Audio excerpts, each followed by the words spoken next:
आज किसान आंदोलन की बड़ी और ऐतिहासिक जीत हुई है और सरकार की बड़ी हार। प्रधानमंत्री नरेंद्र मोदी ने आज 17 सितंबर 2020 लोकसभा में पास हुए कृषि कानूनों को वापस लेने का बड़ा ऐलान किया। नमस्कार, मैं हूं दिबांग।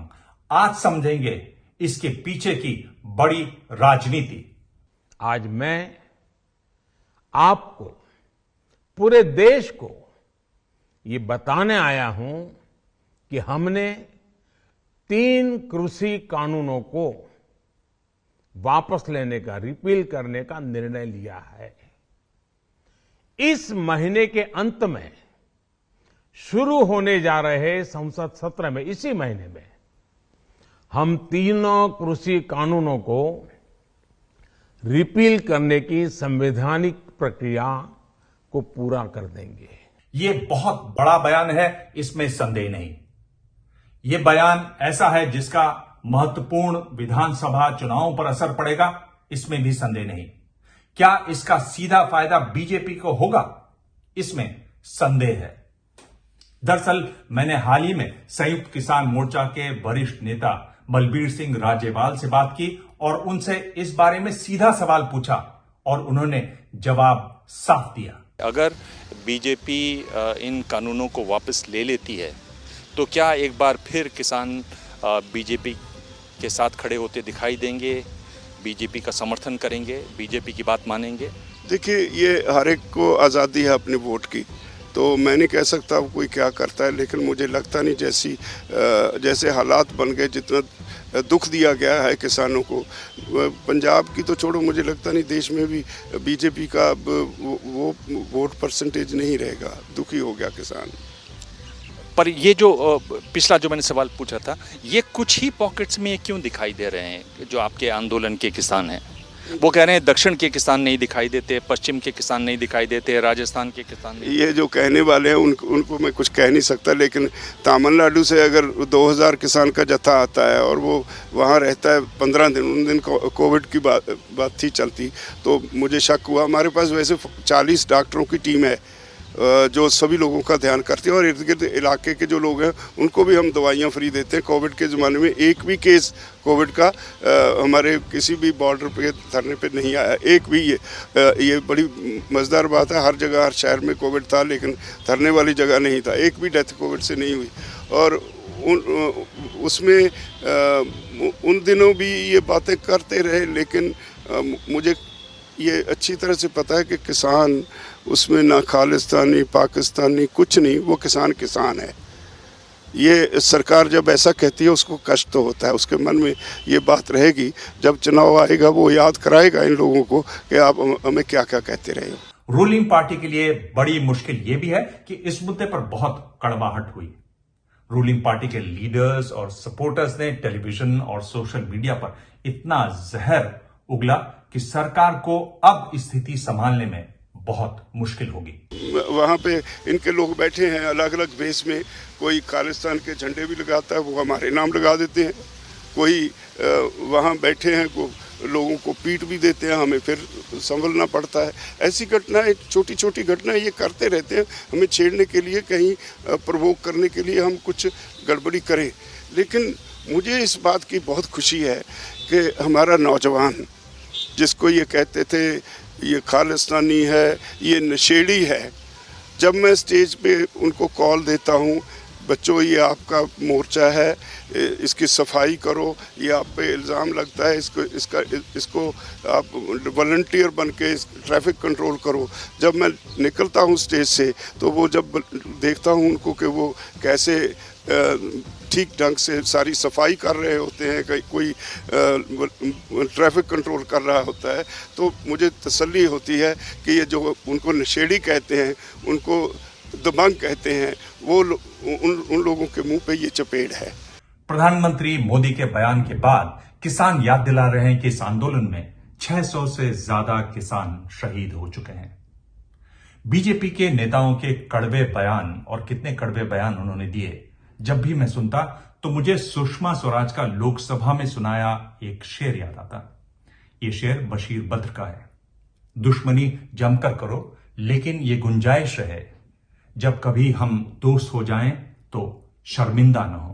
जैसे हरियाणा के मुख्यमंत्री ने भी एक प्रोवोक करने के लिए लोगों को कुछ लोगों को कहा कि लाठ उठा लो, ग्रुप्स बना लो, इनको पीटो। और आपको याद होगा शायद करनाल इंसिडेंट से पहले पीसफुल थे किसान, खाना खा रहे थे किसान, एक आईएएस ऑफिसर पुलिस को, वो उसकी वीडियो वायरल हुई, पुलिस को जो सिक्योरिटी फोर्सेस है उनको डायरेक्शंस दे रहा है, इनके सर फोड़ो, इनकी टांगें तोड़ो। और ये उम्मीद नहीं की जा सकती इस देश में कि अपने ही लोगों पे एक सीनियर अफसर उनके सर फोड़ने के लिए ऑर्डर दे। ये कहीं उम्मीद नहीं की जा सकती। ये प्रोवोक करने का एक षड्यंत्र नज़र आ रहा है। अगर हमारे सत्ताधारी लोग, केंद्रीय मंत्री, स्टेट के chief minister, head of the state, वो ऐसी बातें करने लगे प्रोवोक करने के लिए, तो लॉ एंड ऑर्डर रहेगा कहाँ? इस देश को किस तरफ ले जाना चाहते हो आप? ये चिंता का विषय है।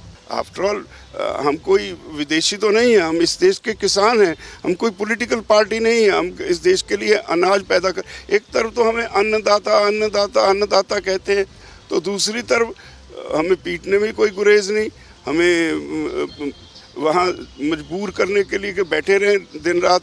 सर्दी हमने अपने शरीर पे झेली, गर्मी झेली, बारिश झेली। कोई किसी को शौक है वहाँ सड़कों पे रुलने का?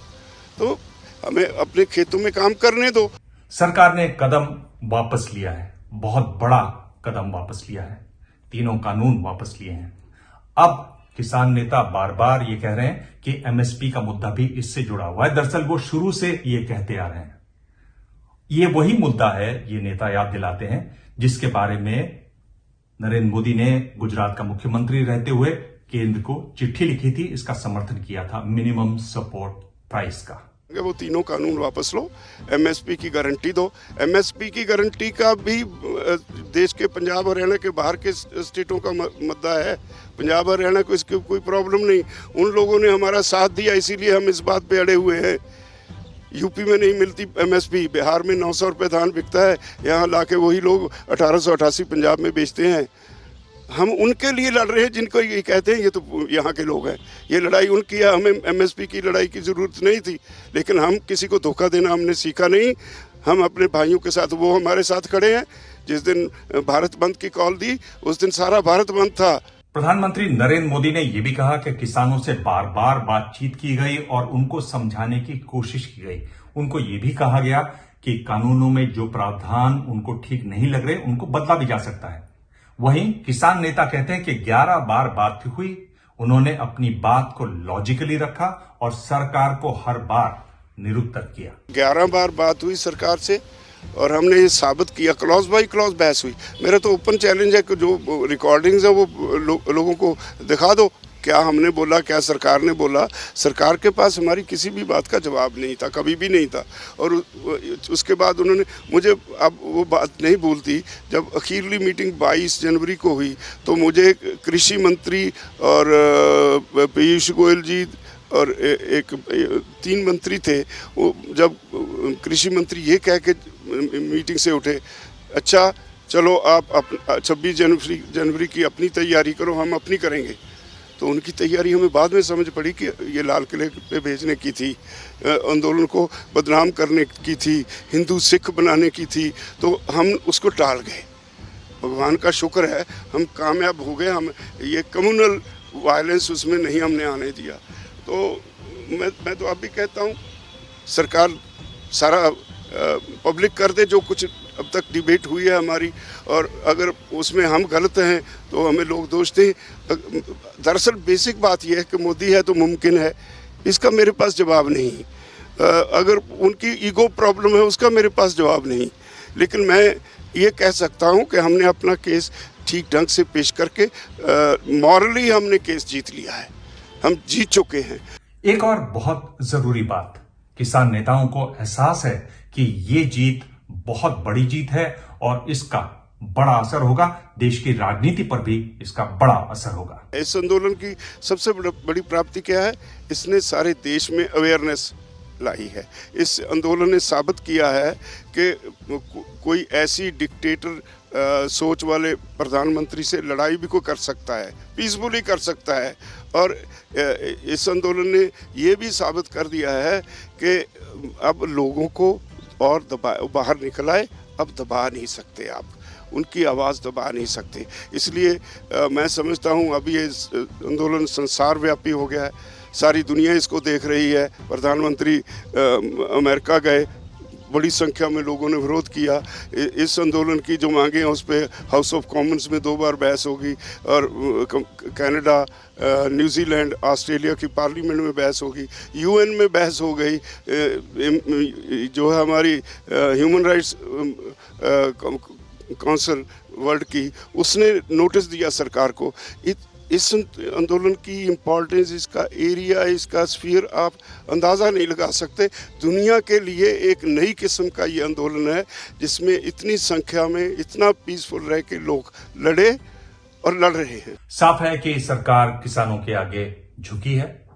क्या इसका सीधा फायदा विधानसभा चुनाव में बीजेपी को होगा? फिलहाल ये मुश्किल लगता है। उसकी 2 बड़ी वजह हैं। सरकार की विश्वसनीयता पहले जैसी नहीं है, खासकर किसानों में। दूसरी सबसे महत्वपूर्ण बात कि कोई ऐसा चेहरा नहीं है, कोई ऐसा नेता नहीं है जो किसानों से सीधी बात करे और किसानों को उस पर किसी तरह का कोई विश्वास हो। क्या सरकार के प्रति किसानों की कड़वाहट इससे कम होगी? फिलहाल यह भी कहना मुश्किल है, इसमें समय लगेगा, क्योंकि गुस्सा दोनों तरफ से काफी था, दोनों तरफ से जिद बहुत ज्यादा थी। आप भी इस बारे में अपनी राय जरूर लिखें कमेंट बॉक्स में। आप चाहें तो मुझे ट्वीट कर सकते हैं, मेरा हैंडल है @dibang DIBANG।